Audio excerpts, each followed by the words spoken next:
Well, hello everyone, and welcome back to Crowley House Flower Farm and Nursery. Today we're at the Crowley house doing up some containers. We're going to head out to one of our favorite nurseries, which is close by, Wavra Nursery. And in fact, they grew some of the hanging baskets that we're doing this year. And so we're going to go pick up that load, plus some things to do up some of the pots here at Crowley House. So I have Braden with me again. He's helping me out. So we're going to go head out to the nursery first, and then we'll kind of show you everything that we got.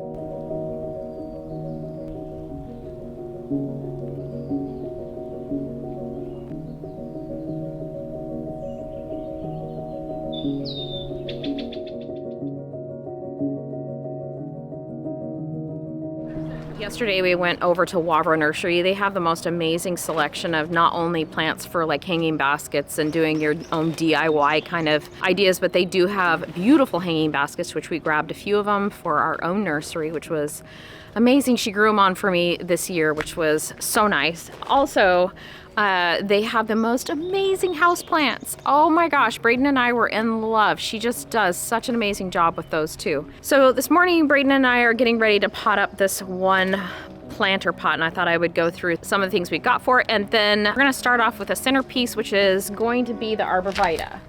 So it's just an emerald arborvitae that we've had in the nursery for a season, and it needs to get out of its pot. So I thought it would be nice focal and part of the little studio here. And then we're gonna underplant it with some petunias and a few other things that we picked up at Wavra.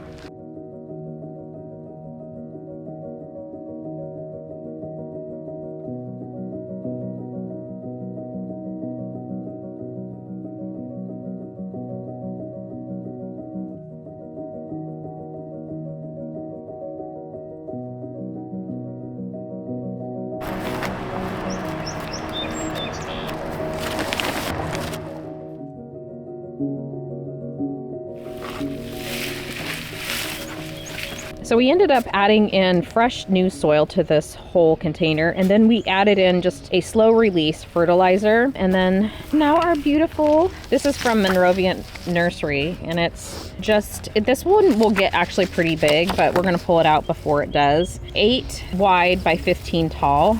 But yeah, it's just kind of a standard arborvitae, nothing fancy there, but it does create this nice showpiece, which will kind of anchor the studio, and I think that will look really, really nice with our underplanting of things. So one of the items that I pulled from our own nursery is some of our Cynodronium, and as you know, we have a ton of Cynodronium. So if you come out and visit us, we will be open, especially on Mother's Day weekend. We have a ton of stuff going on, which will be great, and there's more to come on that. This is a rose Cynodronium, and rose Cynodroniums came over to America back, I believe they came from Africa in about the 1600s, Europe, France, and that kind of thing. And they use these culinarily. So this one, they would add to like sugar and cakes and things like that. And it was very like a price staple to have in your kitchen, but it does have kind of that smell of a rose. So we have a couple of these because I love Cynodronium. They're one of my favorites. And then we also have a few other things, petunias and things like that, that we're gonna plant. So we got our arborvitae just kind of nestled in there, and then I just made room around.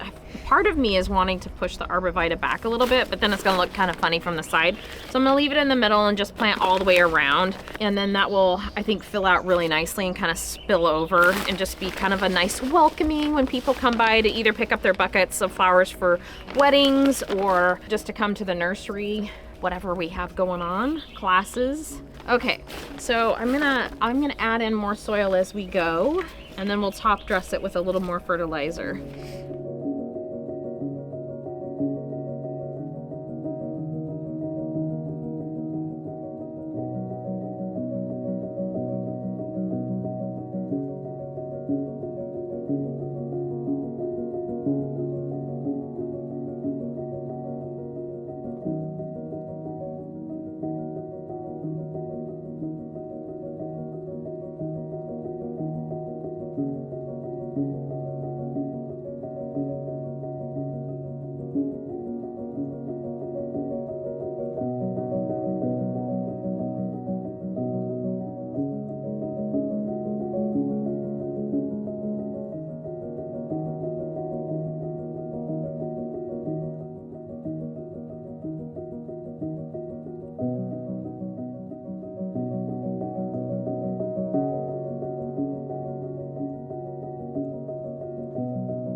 So it's really tempting when you're putting together a container or a hanging basket to cram way too much in. And I am notorious for doing that, but all of this is gonna fill out really, really big and probably take over even this arborvitae. So I am just trying to give enough room that everything can grow nicely and fill in really, really well. Yeah, it's always tempting to just always put too much. I don't know if you guys have that problem, but I definitely do.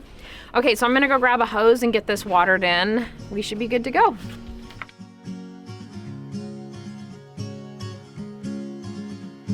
One thing you want to make sure is to, when you're watering a new pot with new soil, that you see the water actually drain out the bottom so you know it's really, really saturated. It does take a while for soil to get completely kind of moist, and so maybe even checking it later in the day, just giving it a little bit of time will help. So Braden chose a really nice basket that we're going to try and hang up here in the studio.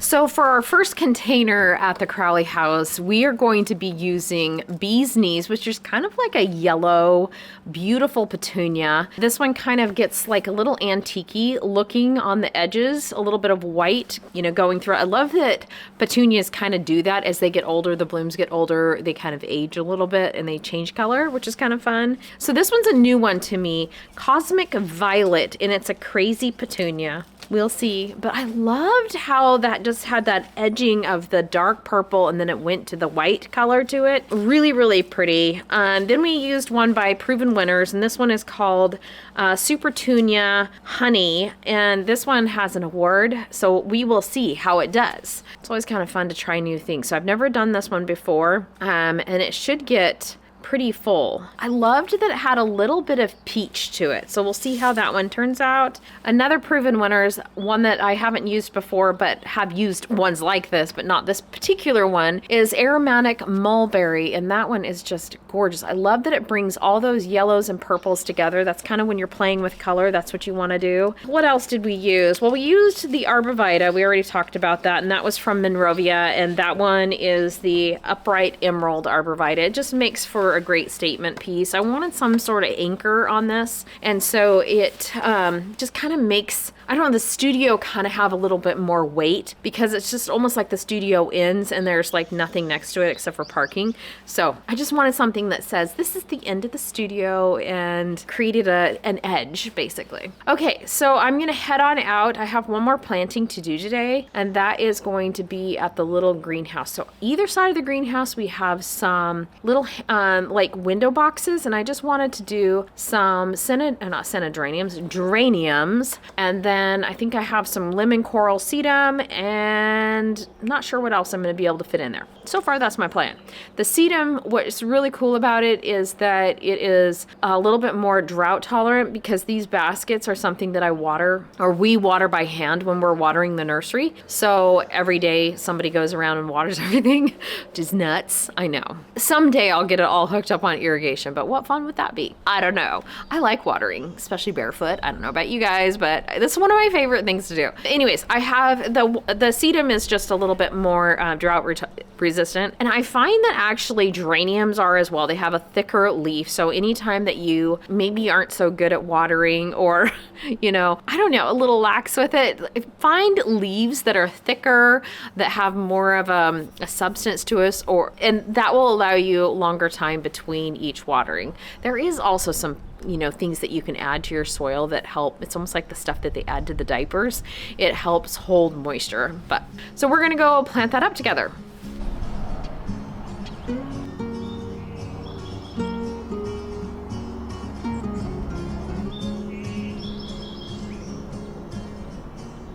So in here I have an old cocoa fiber that I didn't replace last year. I just added new soil. And then these are all just little bulbs left over. So I'm going to pull these out and get a new fiber. Actually, Riley picked me up one. And then add new soil and then get planting.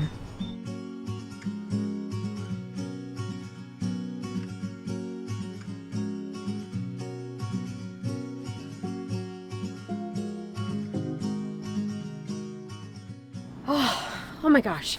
You know, it's one of those things where when you start a project and you think, oh, it's just going to take me a few minutes to do. always ends up to be way more. It's always worth it too, and I don't mind it at all. I mean, it's just sometimes just getting out in the garden and doing something for yourself is just the perfect thing that just makes everything, the world okay, right? Okay, I'm gonna grab a hose, get this cleaned off, and then get these all gussied up. So you can find this cocoa fiber pretty much any hardware store, Lowe's, Home Depot. A lot of times it's hard to find the size that you need, so you can order these online as well. What I love about them is that they are all natural. Yeah, a little funny smell, so they might have chemicals in them. But anyways, this is just a really good way to do your own DIY containers or hanging baskets.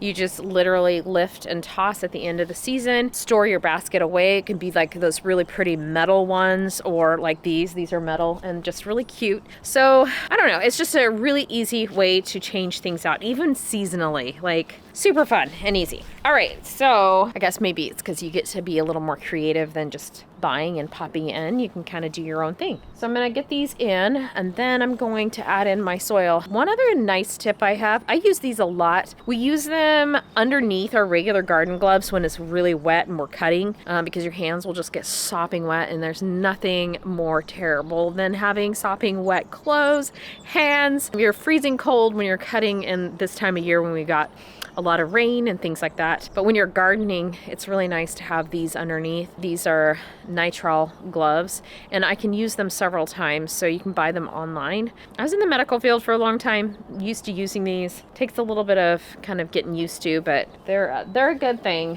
when you're getting all dirty and gross and it's wet out.